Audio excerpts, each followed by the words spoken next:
and his hair was falling fast. He sat around the Legion, telling stories of the past, of the war that he had fought, and of the deeds that he had done. And in his exploits with his buddies, there were heroes in every war. Although sometimes to his neighbors, his tales become a joke. For all his buddies listened, they knew wherever he spoke. But we'll hear his tales no longer, for old Bob passed away, and the world's a little poorer, for a soldier died today. No, he won't be mourned by many, just his children and his wife, for he lived an ordinary, very quiet sort of life. He held a job and raised a family, quietly going on his way, and the world won't know his passing, though a soldier died today. When politicians leave this earth, their bodies lie in state, while thousands note their passing and proclaim that they were great. Papers tell of their life stories from the time that they were young.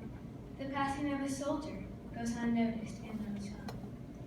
Is the greatest contribution to the welfare of our land someone who breaks his promise and cons his fellow man?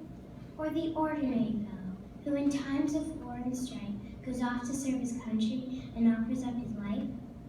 It's so easy to forget them, for it was so long ago that our Bobs and Jims and Johnnies went to battle, but we know it was not the politicians with their compromised employs who won for us the freedom that our country now enjoys. Should you find yourself in danger with your enemies at hand, would you really want some coward with his ever-waffling stand? Or would you want a soldier who was sworn to defend his home, his kin, and country, and would fight until the end?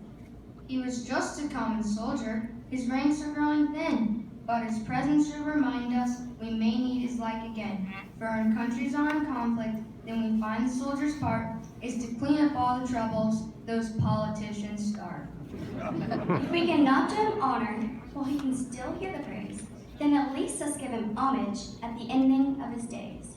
Perhaps just a simple headline in the paper might say, "Our country's in mourning, for a soldier died today."